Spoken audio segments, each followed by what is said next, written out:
Hello guys, आज हम explain करने वाले हैं एक बहुत ही अच्छी मूवी को जिसका नाम है गॉड्स ऑफ इजिप्ट। मूवी की शुरुआत में हमें बताया जाता है कि इतिहास शुरू होने से पहले मिस्र सभी जीवों का घर था, जहां देवता इंसानों के साथ राज करते थे। देवता इंसानों से साइज में काफी बड़े थे और इनकी रगों में खून के बजाय सोना दौड़ता था। मिस्र दो भाइयों में बटा हुआ था। एक थे ओसाइरिस, जिंदगी के देवता, जो नील नदी की सारी उपजाऊ जमीन के राजा थे, और दूसरा सेत, जो बंजर रेगिस्तान का राजा था, जहाँ इसे सिर्फ अकेलापन और कड़वाहट मिली। आज ओसाइरिस के बेटे होरिस की ताजपोशी का दिन है। तभी हम बेक को देखते हैं, जो कि एक माहिर चोर है, लेकिन ये जाया से बहुत प्यार करता है और उसके लिए एक सूट भी चुरा कर लाता है। आज ये दोनों होरिस की ताजपोशी में जाएंगे। इसके बाद हम होरिस को देखते हैं, जो हवाओं का देवता है और साइज में इंसानों से काफी बड़ा है। इसके बाद हम हथौर को देखते हैं, जो होरिस से प्यार करती है। इसके बाद होरिस 42 सितारों के कड़े के बारे में बताता है, एक बेशकीमती खजाना जो मिस्र ने इससे पहले कभी नहीं देखा था।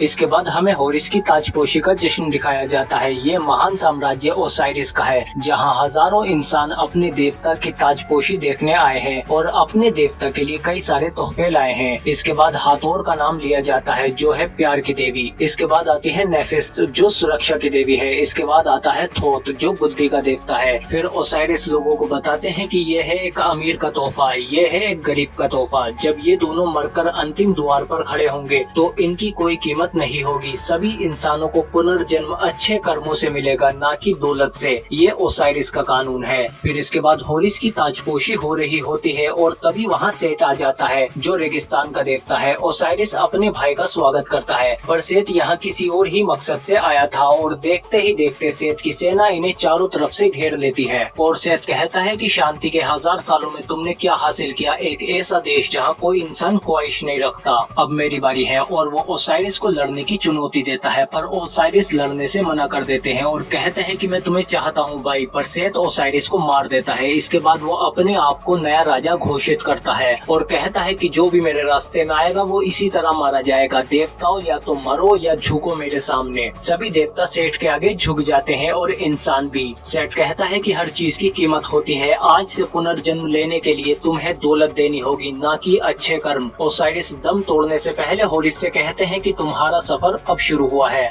और इस गुस्से में सेठ से लड़ने लगता है। इसके बाद इन दोनों के बीच टक्कर का मुकाबला होता है और लड़ते लड़ते ये दोनों अपने असली रूप में आ जाते हैं और इन दोनों के बीच एक घमासान युद्ध शुरू हो जाता है और दोनों में से कोई भी एक दूसरे से कम नहीं है। इसी बीच बेक और जाया भी एक दूसरे से बिछड़ जाते हैं और इधर सेठ की आर्मी होरिस की आंखों में चमक डालने लगती है, जिसका फायदा उठाकर सेठ होरिस पर हमला कर देता है और उसे हरा देता है और उसकी दोनों आंखें भी निकाल लेता है। पर जैसे ही वो होरिस को मारने वाला होता है, तभी हाथोर उसे बचा लेती है और सेठ होरिस को जिंदा छोड़ देता है और इस तरह सेठ मिस्र का नया राजा बन जाता है। और एक साल बाद हम देखते हैं कि जिन देवताओं ने उसके खिलाफ आवाज उठाई वो सब एक एक करके मारे गए। इंसानों के लिए हालात और भी बुरे थे। ज्यादातर गुलाम बना लिए गए, जो खुद कमाकर पुनर्जन्म नहीं खरीद सकते। और बेक को जाया मिल जाती है, जो अर्शु की गुलाम बन चुकी थी। जाया बेक को बताती है कि सिर्फ होरस ही हमें बचा सकता है और उसके लिए तुम्हें उसकी मदद करनी होगी। वो बेक को दिखाती है कि सेठ की फौज लूट के साथ लौट रही है। आज रात खजाना खुला रहेगा, अंदर घुसने का यही मौका है। सुना है कि होरस की आंखें भी वहीं रखी हैं, जिन्हें तुम्हें वहां से चुराना होगा। फिर वो बेक को तिजोरी का नक्शा दिखाती है। तभी बेक सेठ के पिरामिड का भी नक्शा देख लेता है। बाद हम देखते हैं कि सेठ ने अर्शु से एक बहुत ऊंची मीनार बनवाई है और फिर रात में बेक भी सेठ की तिजोरी में घुस जाता है। वहाँ मौजूद 2 जालों को तो वो पार कर लेता है, लेकिन यहाँ तीसरा पुल भी है जो नक्शे में नहीं था। पर बेक उसे भी पार कर लेता है, लेकिन यहाँ सिर्फ एक ही आंख है, जिसे लेते हुए वो नीचे गिर जाता है। बिच्छू उसके पास आते हैं, पर बेक होरस की आंख की रोशनी से उन्हें भगा देता है और फिर वो जाया के पास आ जाता है। लेकिन अर्शु को इसके बारे में पता चल जाता है, वो इन्हें पकड़वाता है। पर बेक फिर से होरस की तेज रोशनी का इस्तेमाल करके वहाँ से भाग जाता है और भागते हुए अर्शु जाया को तीर मार देता है। इसके बाद ये दोनों होरस के मंदिर आ जाते हैं, जहाँ बेक होरस को उसकी आंख महसूस कराता है और उससे कहता है कि आंख जब दूंगा जब तुम जाया को जिंदा कर दोगे। होरस मान जाता है, लेकिन सारी कोशिश करने के बाद भी वो जाया को नहीं बचा पाता, क्योंकि वो मृत्यु लोक में जा चुकी है। फिर होरस न्यूबिस को बुलाता है, जो जाया को अपने साथ ले जाने लगता है। बेक कहता है कि मरने से पहले वो गुलाम थी, इसीलिए वो पुनर्जन्म नहीं पा सकेगी, क्योंकि सेठ के नए कानून के मुताबिक पुनर्जन्म के लिए सोना देना होगा। इसके बाद होरस बेक से अपनी आंख मांगता है, पर बेक मना कर देता है, लेकिन होरस उससे अपनी आंख छीन लेता है और उससे दूसरी आंख भी मांगता है।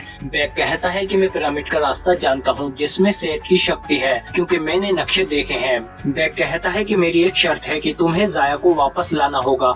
होरस कहता है कि एक रास्ता है, मरने के बाद 9 द्वार तक पहुंचने में कई दिन लगते हैं और सिर्फ राजा ही न्यूबिस को बुला सकता है, तो अगर मैं राजा बन गया तो शायद जाया को बचा सकता हूँ। इधर सेठ को भी पता चल जाता है कि उसकी तिजोरी से होरस की आंख चोरी हो चुकी है। इधर होरस बताता है कि रेगिस्तान के देवता सेठ को मारने के लिए रेगिस्तान को मारना होगा, जिसके लिए हमें सूर्य देवता रा के पास जाना होगा और दोनों आंखों के बिना होरस अपना रूप नहीं बदल सकता, इसीलिए वो रा से मदद मांगता है। जिसके बाद वो रूप बदलकर उनके पास आ जाता है। इसके बाद रा अपनी पावर बढ़ाते हैं और साइज में काफी बड़े हो जाते हैं। और इसी बीच हम देखते हैं कि पृथ्वी गोल नहीं बल्कि चपटी है और हम देखते हैं कि रा एपोफिस्ट पर हमला करते हैं जो पृथ्वी को निगलने के लिए आ रहा था, पर रा उसे मारकर भगा देते हैं और फिर बताते हैं कि ये मेरी जिम्मेदारी है कि हर रात मुझे इस राक्षस से लड़ना होता है। तुमने देख लिया ना कि यहाँ सेठ से भी बुरी चीजें हैं। तभी होरस कहता है कि मेरे पिता को सेठ ने मारा है। रा कहते हैं कि वो दोनों मेरे बेटे हैं, मेरे लिए दोनों बराबर हैं। फिर होरस उनसे मर्तबान में पानी भरने की इजाजत मांगता है। रा मान जाते हैं और होरस पानी भरकर ले आता है। इधर सेठ बागी देवताओं से जंग कर रहा है, जिनमें एक उसकी पत्नी भी है। वो भागने की कोशिश करती है पर सेठ उसे पकड़ लेता है और फिर उसके पंख काट देता है। इधर होरस भी धरती पर वापस आ जाता है और फिर बताता है कि इस पानी के कुछ कतरे रेगिस्तान की आग बुझा सकते हैं, जिससे सेठ कमजोर हो जाएगा। इसके बाद जब एक पानी भर रहा होता है तो वहाँ सेठ के सिपाही आ जाते हैं और उससे होरस की आंख के बारे में पूछते हैं। तभी होरस वहाँ आ जाता है और उन्हें मार गिराता है, पर फिर पीछे से एक सिपाही हमला कर देता है और बेक भी उसके पीछे कूद जाता है और ये दोनों एक ऊंची झरने से गिर जाते हैं, पर आखिरकार होरस बच जाता है। इधर सेठ को भी ये बात पता चल जाती है और फिर वो अपने 2 माहिर शिकारियों को भेजता है और हाथोर को अपना प्लान बताता है कि जल्द ही वो सारी दुनिया पर हुकूमत कर लेगा। मृत्युलोक अब आखिरी हुकूमत है जिसे जीतना बाकी है। सेठ हाथोर से कहता है कि तुम वहाँ जा सकती हो, तो मुझे वहाँ ले चलो। हाथोर कहती है कि तुम जानते हो कि अगर मैं वहाँ गई तो मेरा क्या हाल होगा। सेठ कहता है कि तुम्हारे पास वो कड़ा है जो तुम्हें बचाएगा। इसके बाद हम देखते हैं कि हाथोर होरस को देख रही होती है और उसे होरस का पता चल जाता है। इसके बाद सेठ उसे मारने ही वाला होता है, तभी हाथोर अपना कड़ा उतार देती है और नर्क के राक्षस उसे अंदर खींच लेते हैं, जो बहुत समय से उसका वेट कर रहे थे। पर तभी हाथोर वो कड़ा वापस पहन लेती है और वहाँ से निकल आती है। इधर हम देखते हैं कि वो दोनों कातिल होरस को ढूंढ लेते हैं, जो बड़े बड़े सांपों पर बैठकर आ रही हैं। ये दोनों भागने की कोशिश करते हैं पर वो सांप इनका पीछा करने लगते हैं, जो बहुत तेज हैं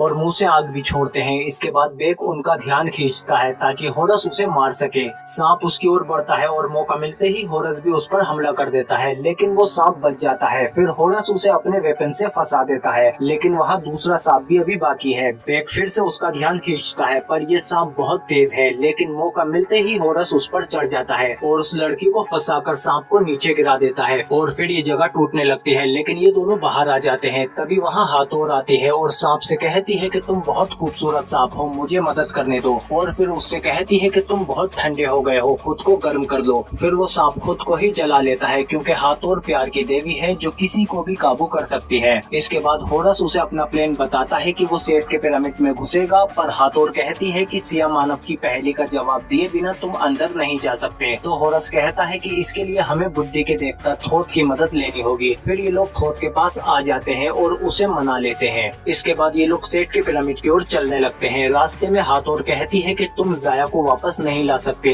राजा के पास भी वो शक्ति नहीं है, तुमने बेक को धोखा दिया है। कुछ टाइम बाद ये लोग सेठ के पिरामिड आ जाते हैं। बेक बताता है कि अंदर एक चक्का है जिसे घुमाने से रेत बंद हो जाएगी और फिर बेक किसी तरह से अंदर पहुंचकर वो चक्का घुमा देता है और बाकी लोग भी अंदर आ जाते हैं। फिर इनके सामने सिया मानव आ जाता है जो इनसे पहेली पूछता है। 2-3 बार में थोथ पहेली का जवाब दे देता है। इसके बाद जैसे ही ये लोग अंदर जाते हैं तो होरस जाल में फंस जाता है और सेठ थोथ का दिमाग भी निकाल लेता है। इसी बीच बेक वो पानी उठा लेता है और उसे आग में डालने ही वाला होता है, तभी सेठ उसे रोक देता है और सब सच बता देता है कि होरस ने तुम्हें धोखा दिया, मैं खुद भी जाया को वापस नहीं ला सकता। इसी बीच सेठ वो पानी ले लेता है और उसे फेंक देता है और फिर सेठ इन लोगों को मरने के लिए यहीं छोड़ जाता है, पर ये लोग किसी तरह से वहाँ से बचकर निकल आते हैं। बाहर बेक होरस पर गुस्सा करता है कि जाया को तुम पर बहुत भरोसा था, तुम्हें अपने अपने बदले के सिवा कुछ नहीं सोचता। तभी हाथोर न्यूबिस को वहाँ बुलाती है और उससे कहती है कि इस इंसान की प्रेमिका के पास पुनर्जन्म के लिए दौलत नहीं है, मैं इसकी मदद करना चाहती हूँ, क्या ये कड़ा चलेगा? न्यूबिस कहता है हाँ। हाथोर कहती है कि इसे इजाजत दे कि ये खुद दे आए। फिर हाथोर होरस के हाथ में वो कड़ा उतार जाती है और बेक वो कड़ा लेकर न्यूबिस के साथ मृत्युलोक में चला जाता है। इसके बाद हम देखते हैं कि दो सच्चाइयों के कक्ष हैं जहां इनका फैसला होगा। अंदर देवता पूछते हैं कि क्या दे सकते हो, तो वो शख्स तराजू में सोना रख देता है और उसे पुनर्जन्म मिल जाता है। वो कहता है कि मैं अब हमेशा जिंदा रहूंगा। फिर एक बूढ़ी औरत की बारी आती है जिसके पास सिर्फ एक अंगूठी थी जो काफी नहीं थी, इसीलिए ये खत्म हो जाती है। इसके बाद जाया की बारी आती है। ये उससे पूछते हैं कि क्या दे सकते हो। तभी वहाँ न्यूबिस के साथ बेक आ जाता है पर वो उसे छू नहीं सकता। इधर हम देखते हैं कि सेत ने जिन देवताओं को मारा है एक एक करके वो उनके हिस्से अपने अंदर जोड़ रहा है, जैसे उसकी बीवी के पंख, थोथ का दिमाग, ओसाइरिस का दिल और होरस की आंख। अब सेठ बहुत ताकतवर हो चुका है और वो अब रा के पास आ जाता है और बताता है कि मैं मरना नहीं चाहता, हमेशा जीना चाहता हूँ। रा कहते हैं कि इसके लिए तुम्हें निगलना होगा खुद पुनर्जन्म को। रा कहते हैं कि तुम पूरी दुनिया को तबाह कर दोगे, पर सेठ अब बहुत ताकतवर हो चुका है, वो रा को भी मार देता है। इधर बेक कहता है कि इससे तुम पुनर्जन्म वापस पा सकती हो। तभी वहाँ धमाका होता है। न्यूबिस बताता है कि द्वार तोड़ दिया गया है, अंधकार फैलेगा, एपोफिस दुनिया को मिटा देगा। न्यूबिस उसे रोकता है और कहता है कि मैं इसे ज्यादा देर तक नहीं रोक सकता, हवाओं के देवता को जल्द ही कुछ करना होगा। इधर होरस भी समझ जाता है कि सेठ ने रा को भी हरा दिया है। तभी वहाँ बेक भी आ जाता है और फिर ये दोनों सेठ की ओर बढ़ते हैं। इधर सेठ एपोफिस को बुलाता है जो नील नदी को निगलने लगता है। होरस बताता है कि एपोफिस के जरिए सेठ सभी जीवों को मिटाना चाहता है। एपोफिस को सिर्फ रा रोक सकते हैं जो अभी भी मरे नहीं है, पर उसके लिए उन्हें अपना भाला चाहिए जो सेठ के पास है। इसके बाद ये सेठ तक पहुंचने की कोशिश करते हैं और होरस उस पर हमला करने वाला होता है, पर तभी सेठ उसे देख लेता है और उसे मारने लगता है और आखिरकार फिर से वो होरस पर भारी पड़ जाता है। पर तभी वहाँ बेक आ जाता है। सेठ कहता है कि तुम अब मुसीबत बनते जा रहे हो और वो उसे पकड़ लेता है, पर बेक होरस की आंख निकाल लेता है। सेठ उसे दूर फेंक देता है और नीचे गिरते वक्त वो होरस की आंख फेंक कर दे देता है। अब होरस को आंख और बेक में से किसी एक को चुनना था, पर वो बेक को बचाता है और हम देखते हैं कि होरस को अपनी पावर वापस मिल जाती है और वो अपने असली रूप में आ जाता है। होरस समझ जाता है कि देवता का मतलब बदला लेना नहीं बल्कि अपनी लोगों की हिफाजत करना है। इसके बाद ये सेठ से लड़ने चला जाता है। ये दोनों हवा में लड़ने लगते हैं। सेठ उसे मारने की कोशिश करता है पर होरस बहुत तेज है।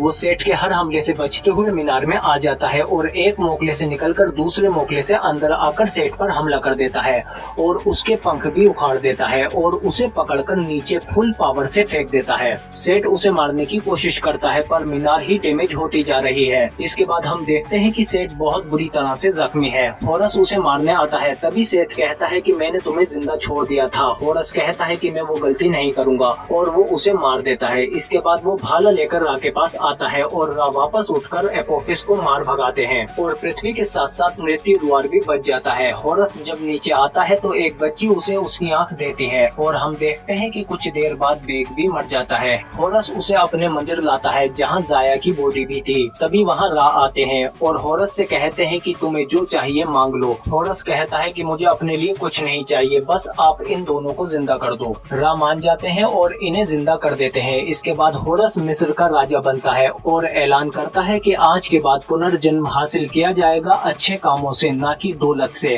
होरस बेक को अपना सलाहकार बना लेता है और बेक उसे हाथोर का कड़ा वापस देता है क्योंकि इसकी जरूरत ही नहीं पड़ी और फिर होरस हाथोर को ढूंढने निकल जाता है और ये मूवी यहीं खत्म हो जाती है।